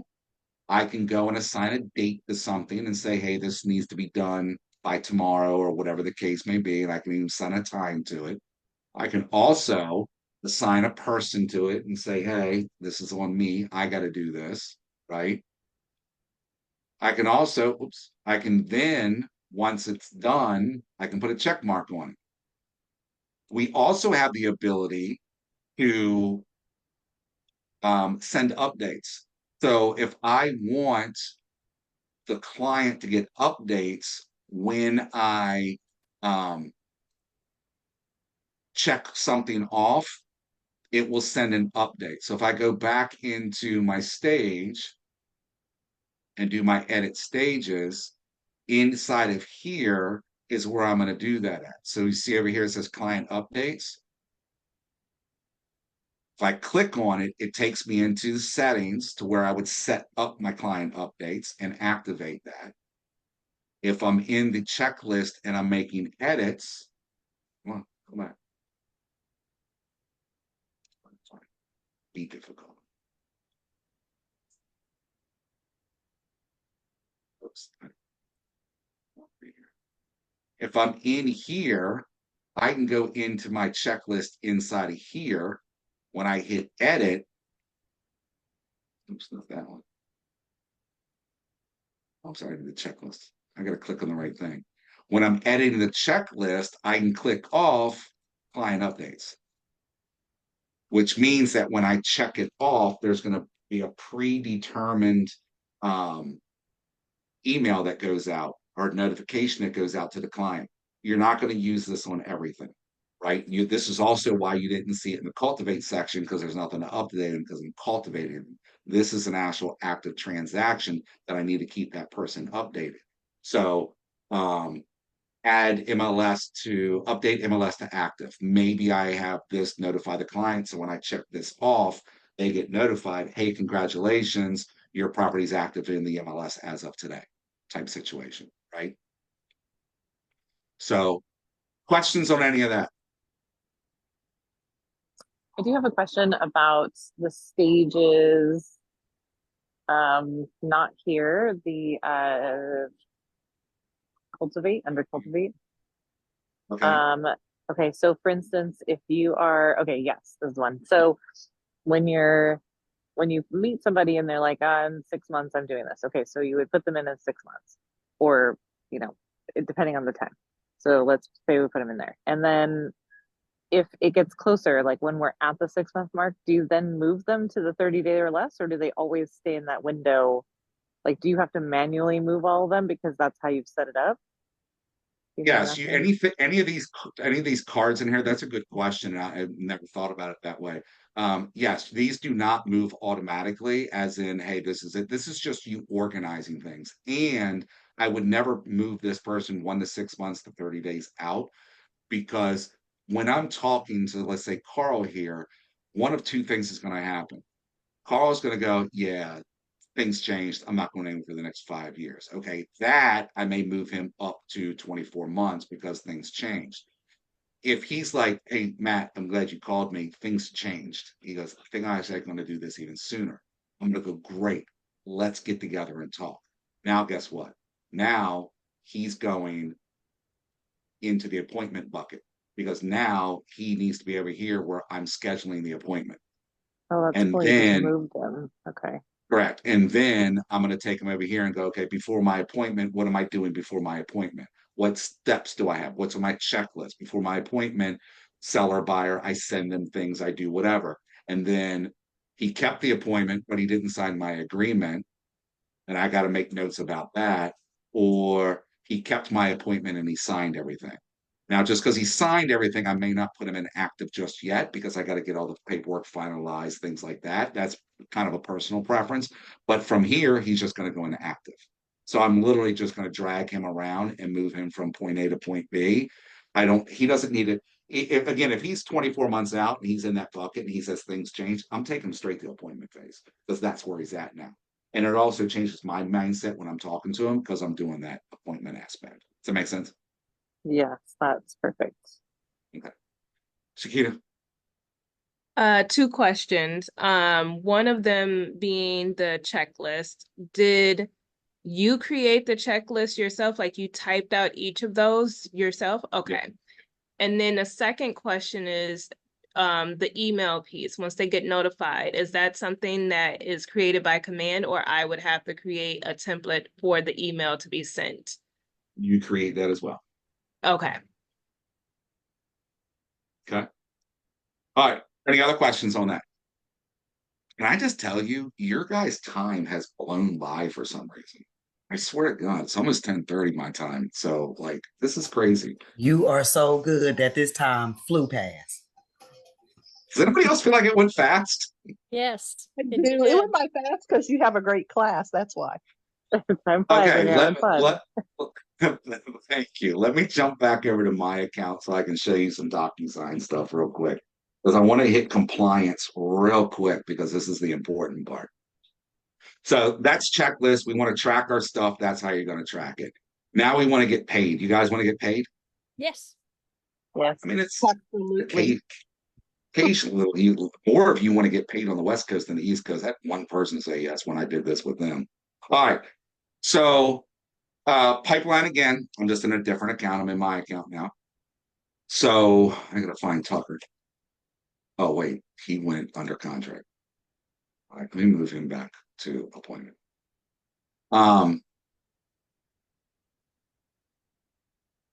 Wait, did he not go back to appointment? Oh, there he is. Get inside your opportunity, create your opportunity. Once you're inside your opportunity, we need to be in the document section.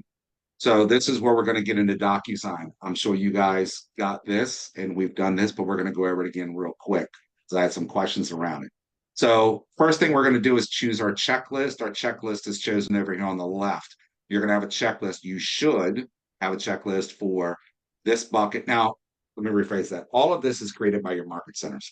So I don't want you guys to get hung up on this listed, under contract, closed folders and things like that.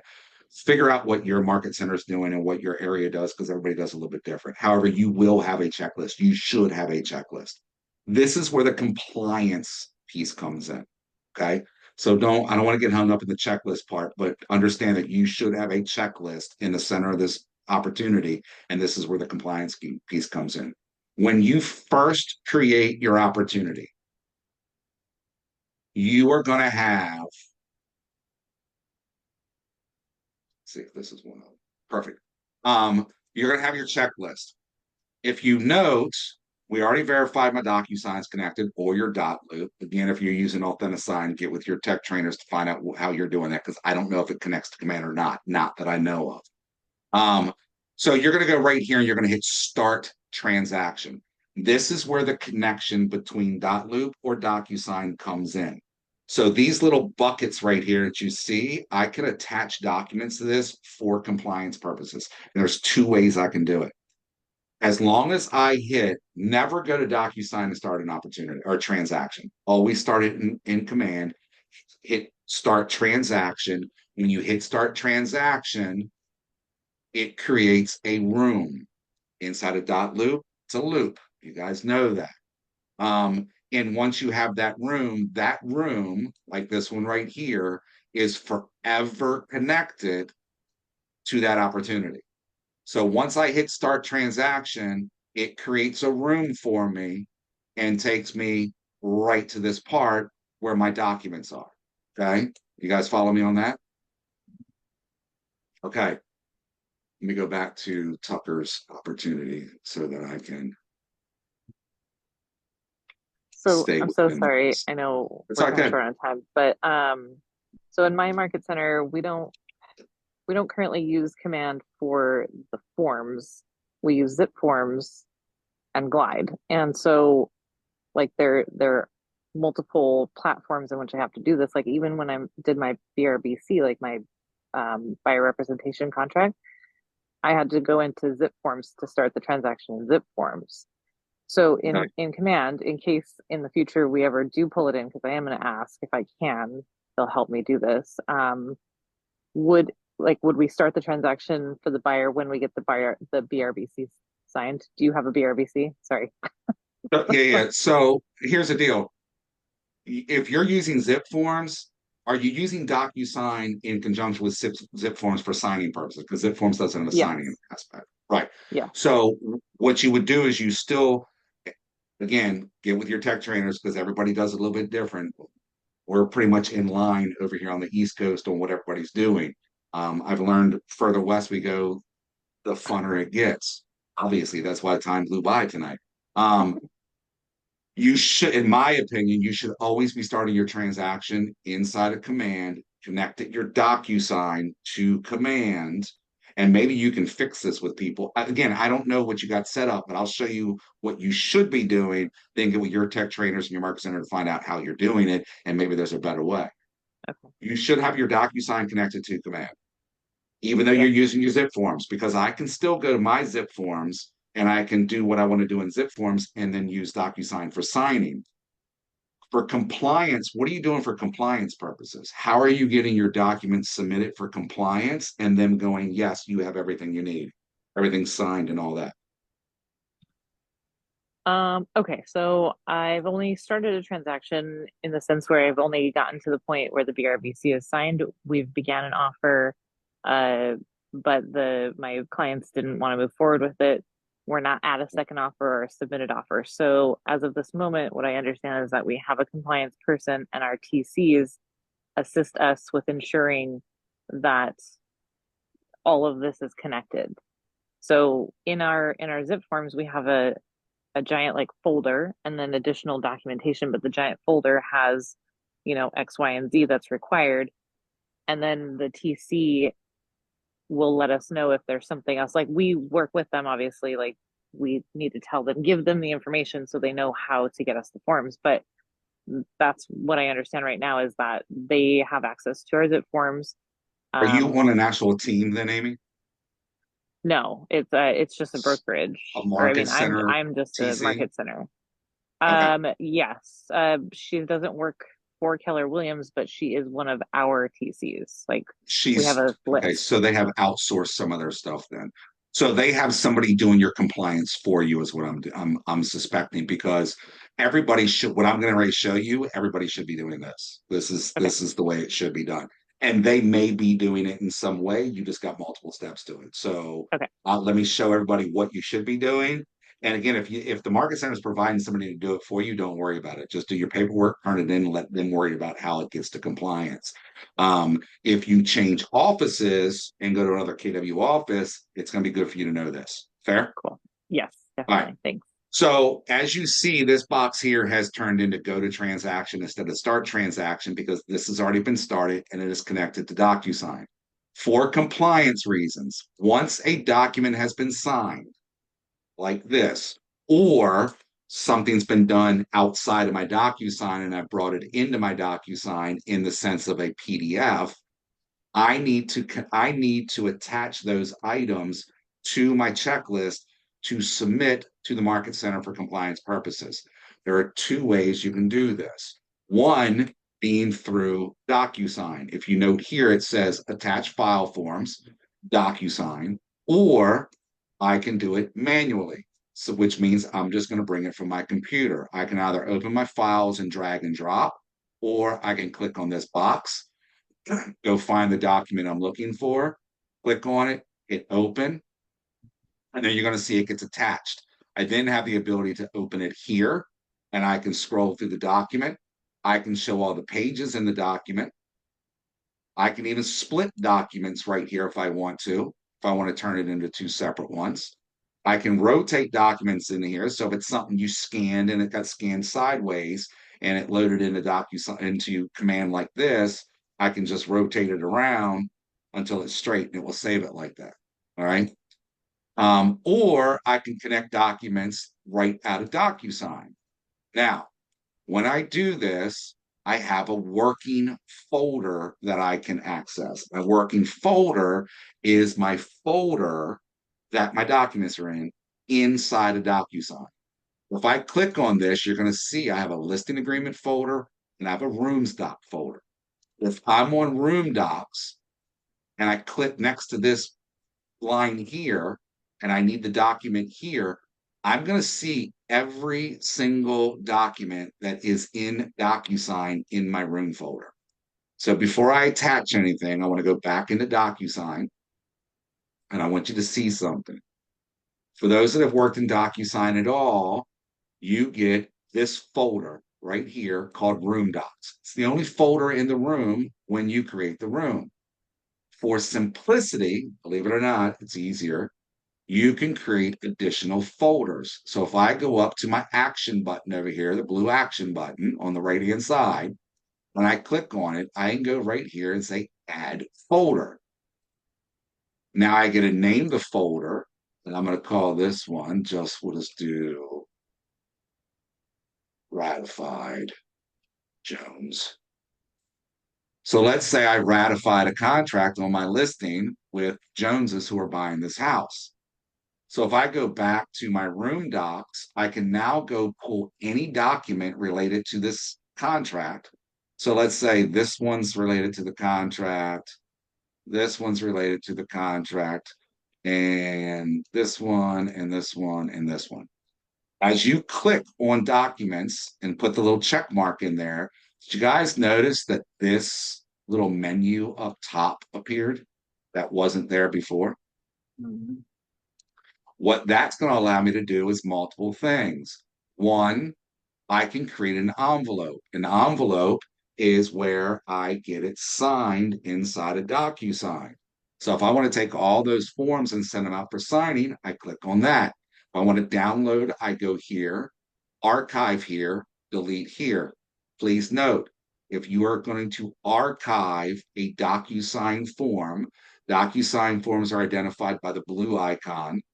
Forms that are signed are identified by the green icon with the check mark, and then just regular old PDFs, whether it's created by DocuSign or you imported it from your computer or elsewhere, it's by the red icon.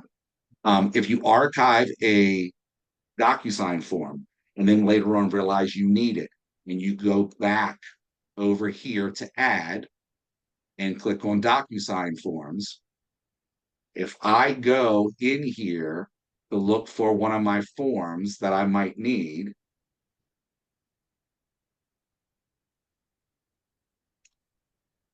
you're going to see it's going to say in use. If it says in use, that means it's already in your room. And I'm going to tell you right now what you're going to do, which is what I do every time I make this mistake. I'm going to go back to this room and I'm going to scroll 60 documents and go, I don't have this form. You archived it. You need to go up here. You need to change this setting to archive documents, and you'll find the archive document there. You just need to unarchive it. So it's kind of like your contacts in command. If you archive it and then try to add them, it says that person's already there. They're in your archives. You got to unarchive them. Just take note on that. Okay. So I have these forms that I checked off. Well, these are all related to my contract. Well, I don't want them in this folder. So I'm going to go right here to this folder icon with the arrow and it says move.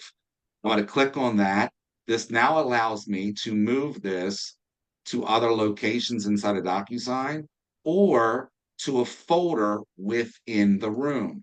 So if I click on that, I now have the 3 folders that are in my room, and I got to choose where I want it to go. Well, these are my ratified contract items. So I'm going to choose that folder and I'm going to hit move. And you'll see now those documents are in that folder. The reason why I coach and train to this is because when it comes to compliance, if you have to roll through 60 some documents in your DocuSign to find the right one that goes here, it's going to drive you nuts, or you're going to click on the wrong one more than once, and you're just going to go crazy. So move all your signed documents that are related to the checklist into a separate folder. It will make your life easier. Does that make sense? Yeah. Everybody got it? I did that. All right. Now watch this. I'm bringing forms in from DocuSign. I'm going to choose my working folder. What folder did I just create? Ratified. Ratified. Do you see ratified as an option? No. That's because I got to resync DocuSign. The fastest and easiest way for you to do this is not to back out of the opportunity or anything. Go right over here to your drop down in DocuSign, change this back to computer, then go back and change it to DocuSign. You see the wheel spinning? Those little wheel spinners real quick, is syncing. Now when I click up here, oh look, there's my new folder. Now I can click on my folder, go here, and the only documents that are in this folder are the ones I moved in that folder. I choose the one I want. It attaches. I click on it. I look at it. I view it. Yep, that's the one I want. It's got all the signatures on it. I'm good to go. Once you've done this and you've put all your documents in here, you're going to hit submit to MC. This will submit to your compliance team, your compliance person, whoever's doing your compliance, and then they will review it. Once they review it, you will get it back from them. Let's see if I have. No, I don't. You will get it back from them in one of 2 ways.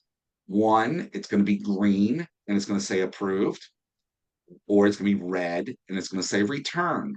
If it's returned, you should have this little icon next to it as well. This is the chat icon. This is where your compliance person is going to say, hey, you're missing signature, initial, document, date, whatever the requirements are in your area. They're going to send it to you. And then I'm going to go, also, let me go fix it. So now I know what document. I'm going to go find that document. I'm going to get it fixed and I'm going to update it. So if you all remember on my checklist that I shared with you in the beginning, I had, I'm keeping the dog up and she's not happy about it. I had a spot for submitting for compliance. You need to submit the compliance sooner than later. Who here has bought a car? All right, Cindy, I saw your hand go up. So, Cindy, let's say I sell you a car. You drive off. 2 days later, I call you up and I go, "Hey, Cindy, how's the car?" That's good. Awesome. Hey, can you swing by the dealership today? I got like 3 documents that I forgot to get you to sign. Will you come sign them for me?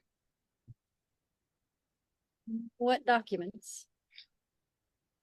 Okay. Dealing with a car is different than a house. They're not going to come sign them. Now you're out of compliance. If you get audited in any way, and the market center gets audited anyway, everybody's in trouble. The sooner you get your stuff into compliance, talk to your market center leadership, talk to your coaches, your mentors, etc. Find out what those requirements are and get them in ASAP. The sooner you get them in, the better you're going to be. You don't want to go to a closing without having your compliance completed because people will not come back and sign anything, and then you could have some challenges. So, okay. Yep. Questions, comments? All right. We're going to do this real quick. Let me get out of this opportunity. Let me go back to Tucker. Where did Tucker? Wait, where am I at? Appointments. Is that where he went to? Is that where I put him? There he is. All right. Who wants to get paid? Let's do some stuff. All right. So we've done our compliance. We've submitted everything for compliance. Everybody understands how to do compliance? Mm-hmm. It's a bit of a shorter time frame than I wanted, but I also want to make sure you get paid. All right. You're going to go over, once you've got your compliance done, you're going to go over to where it says offers and commissions. Under offers and commissions, you're going to have to create the offer. So in this scenario, I'm going to name this offer. You can name it whatever you want. You can make it the buyer's name. You can make it anything you want to make it. The offer and commissions tab, it must be connected to a listing that is in KWLS. So if you type the address in and it's doesn't match to KWLS for some reason, it's going to reject it. So just go to KWLS. Your listings should pop up. If they don't, go search for them. All right.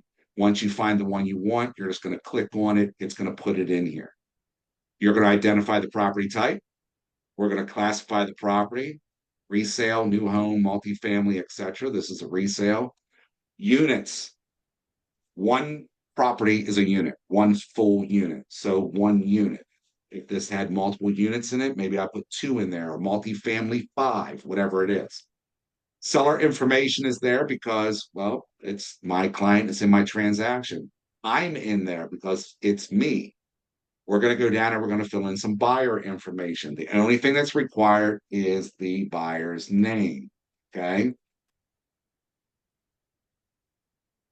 I don't have to put the buyer agent in there. I would recommend you doing it because it's one of those metrics you want to track to find out who you're working with the most, because it's a relationship you can build from that in multiple different ways. If there's another buyer and you want to record the other buyer, click on add other buyer. What is the sales price of the property?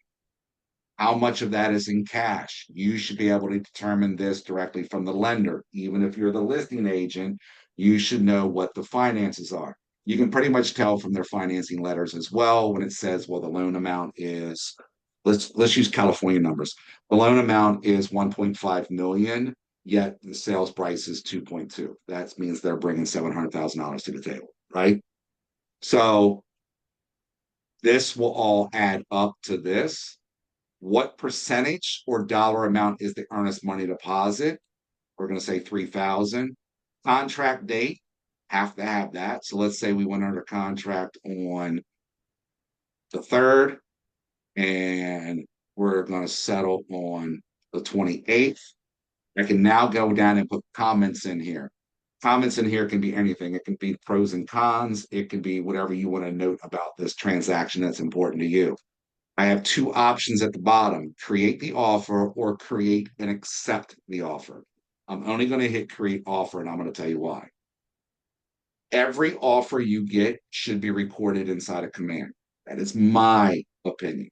Do as you wish and what works best for your business. If I have a listing and I receive multiple offers, I'm creating one of these offer boxes for every one of those offers. It's just another place for me to record data so that if my seller ever came back to me and said, whatever in a complaint, I go, look at all these offers you got and you rejected all of them. Because if you note, I have the ability to accept or reject. Okay. In order to get to commissions, we have to accept in order for to unlock our commissions tab. You with me now so far? Mhm. All right. We're going to go ahead and hit accept. Now, if you note on the bottom, it says opportunity phase was updated to under contract. Earlier, I was asked, do they move in that pipeline by themselves? No, you got to drag and drop them. Because this was in appointments and I put it under contract, it automatically put it into the under contract phase in the pipeline. Matter of fact, if you note up here now says under contract. So now that my client has accepted an offer, I now have the ability to go in and manage my commissions. Now, let's say we're going through this process and due to inspections or something like that, it falls apart. I can always change it. I can go right back here and say, I want to change this. I want to pull this out because I'm going to accept a different offer now because that one fell apart. So you can always go back and change it. I'm going to hit accept. I'm going to hit manage commissions. If you don't have anything unique per se to put in the commission tabs as far as special deductions, paying a coach, paying a mentor, whatever the case may be, you're pretty much done at this point.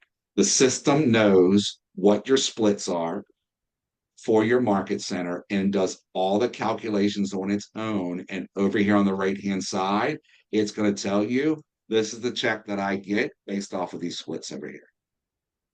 Is this where you'd put, like, if you have a transaction coordinator, where you would put what the fee is to them?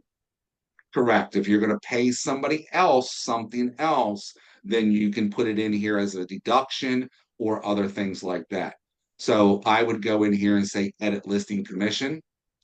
And I'm going to put in here, let's say how many of you guys charge or talk about charging flat fees, bonuses, admin fees, whatever you want to call it? You guys do that at all? No. I do. So inside of commissions, it's a bonus. So I would go in here and write in $7.95 is my bonus. I would then save this. Then I have to update my general as well. Is it my general? I forgot. This is all new, and this is only the second time I played with it tonight. Agent payment. That's what I got to update right here. Bonus $7.95. I got to put it in both spots. This is $7.95. What kind of bonus is that? It's just me taking money from people. No, I'm kidding. So in our, you said you wanted to have fun. In my area, every brokerage charges what's called an admin fee or a flat fee, and it's the brokerage's fee. So the agent doesn't keep that. So because everybody does that and KW doesn't have that, it's a common practice for even us to charge that additional commission. I don't call, we're now having this conversation that we're not supposed to call it a fee because if a legal thing comes up, they're going to want to know what that fee is for.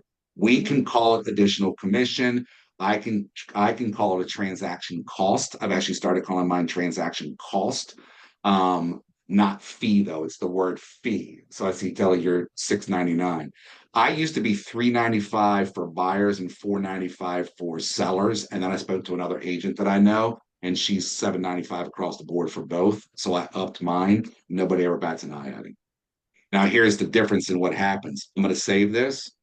The system's going to recalculate. And now look at what happens. I just went up from 54 to 59. because there's still a split even on that bonus, which is fine with me because it pays back into my royalties and my company dollar to get me to cap faster.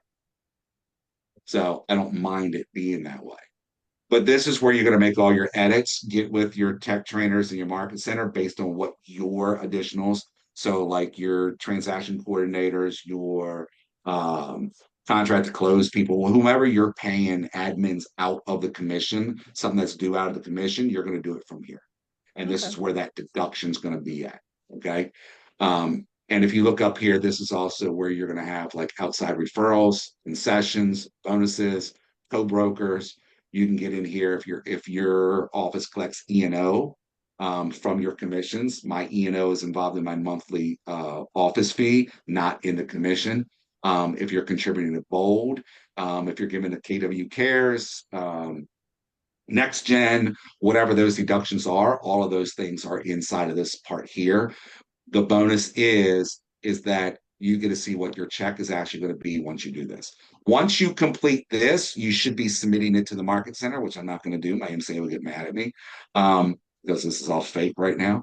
You're going to submit this to the market center. The market center is going to go back, at least in my area, they're going to verify that I have approval on both my folders listed in under contract or buyer consultation under contract, that they meet compliance. They'll approve my commission. I go to settlement. I bring the money back, or the money gets wired from the title company. She processes it. I'm paid the next day. So, questions? Yeah, I have a question back on the opportunities section where it can give you your estimated GCI for listings and buyers. And at the bottom, it has like the ratio. Yeah, keep going down. Sorry, that ratio box to the left. Is there a way to have our like commission split like taken out, like if we have to cap at our brokerage before our commission changes? Explain that to me a little bit more. What do you mean have it? So for example, my brokerage that I'm at, they basically take 30,000 and then you cap and then you get 100% if you're not on a team. Is there a way to like budget that in? And then I'm also, since I'm new, part of a coaching program where I only get 60% of my commission for the first 3 deals. Is there a way to put that in there as well? Because like right now I'm just putting like I'm going to sell a home for $1 million and my commission is 2%. So then it's just saying 20 grand instead of the 20 grand minus 40% for my first deal. So that has nothing to do with the ratios. The ratios here are telling me where the money's coming from. So 48% of my income is coming from listings, 43 is coming from buyers, and 9% from leases. What you're referring to not to calculate it in here as far as that goes, because these numbers here are generated based on what I put in the in here. So when I go in here and I say for this listing, what is the estimated list price? The estimated list price is $450 at 2.5%. Then the commission is $11,250. You're not going to calculate in all of the other stuff. That's just, you're going to have to know that like on your own in a way. Your commissions with the market centers are, you got to remember what we're dealing with when we're dealing with this is we're dealing with your gross GCI, not your net. So everything we do in all of these numbers, even back in the pipeline, they're all gross. So even when I come back here, these are all gross numbers, not net numbers. Same thing down here. This is my probable, this is my potential. This just matches everything over here. This is my potential GCI. What I would suggest you do is if you're like, you know what, here, let me give you a little. I remember in the very beginning of Ignite, they showed us how to make our goals. And correct. It still doesn't calculate in what she wants. Yeah, well, the idea at that point was that they told us if you were trying to do 200, if you were trying to take home 200,000 a year, then you would set your goal at 400,000 a year because of all those things that break down. So it was like you already calculated in advance in your head based on what you were seeing and what you knew you were going to have to give up. Correct. So when you are setting your goals, you're putting in your cost of sales and you're putting in your business expenses. And for you, which category they fall in. To me, it doesn't matter. I just know that these are my expenses. I add those in, and then I know that I have to earn X number of dollars. So when I was coaching, I actually had this is what I would recommend you do. I had this is my spreadsheet when I was coaching. So here is, I had, let's see if this is the right one.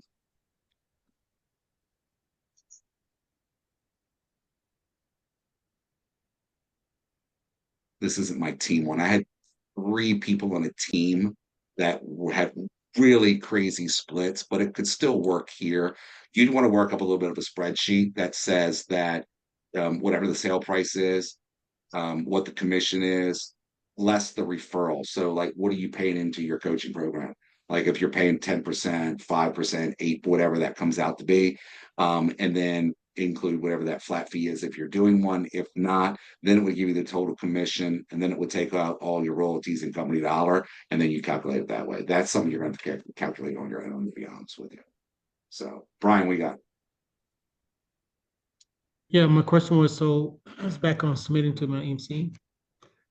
Once I submit to MC and it comes back as approved, does that indicate that it's actually on the MLS now, or do I have to do something else? That in the MLS as what? As active or as closed or as what? As active. No, anything with the MLS has nothing to do with the documents that you're doing. Your documents are just you getting them completed, submitting for compliance to make sure that you are meeting the requirements to have a legal listing agreement, number one. And then you're going to go into your MLS and actually change your statuses in the MLS. The command doesn't connect to any of that. Okay, thank you. All right. All right. Don't run away just yet. Don't run away just yet.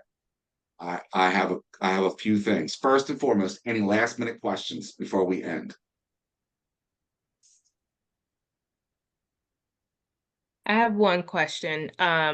So I'm looking to do the retainer thing, and how I was told that I could actually do a retainer, but have the retainer cover the admin fee if they make it to closing, and if they don't make it to closing, of course, it's mine.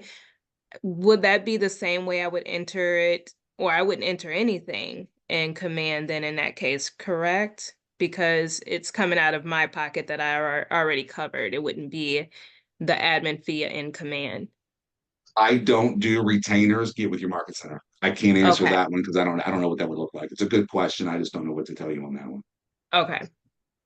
Okay. All right. Any other last minutes?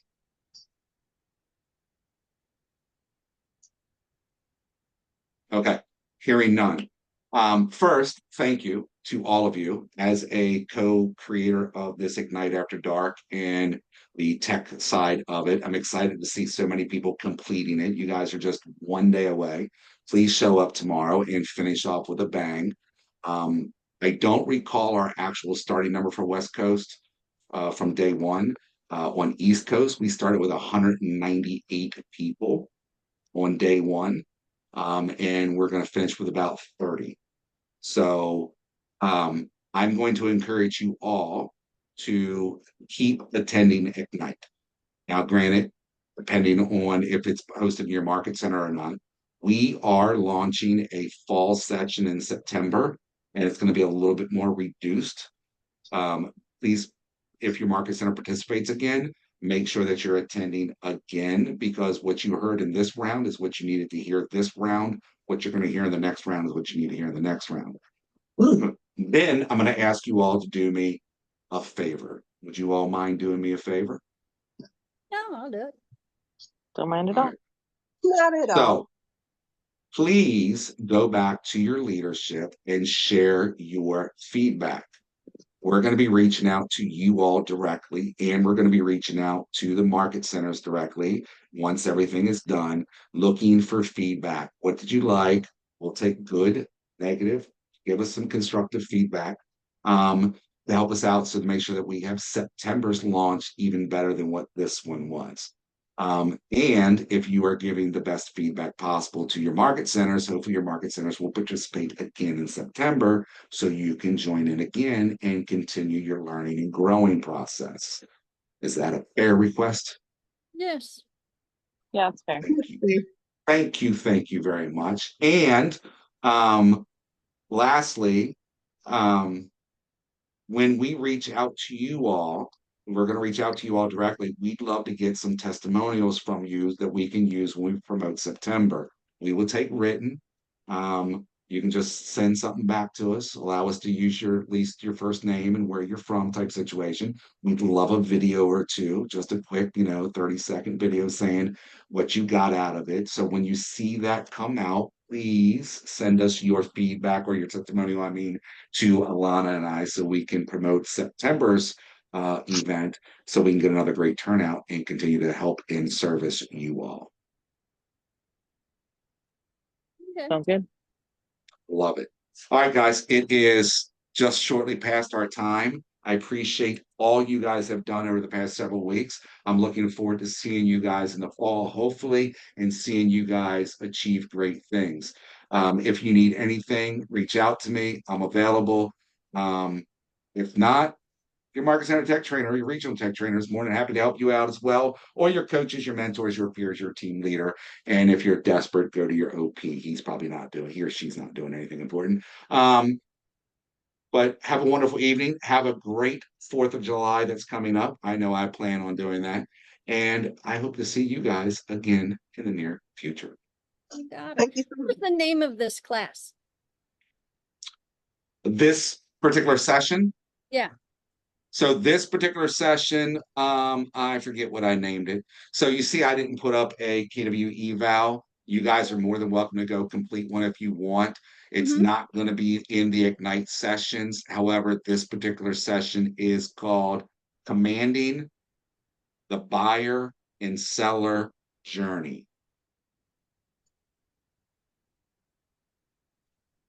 And I will always take KW evals because it helps. Makes me stay in good graces with Stacy, who runs the show for us at KWU, and she doesn't call and yell at me. So, Okay. all right, guys, I appreciate it. Have a great night. I hope to see you guys soon. You have a Thank happy. Matt, can you you. remind me of your last name? I forgot. Verdin, Verdin. Okay, thank you, Matt. You're welcome. You guys have a great night and great 4th. Thank Thanks, you, you Matt. too. Bye.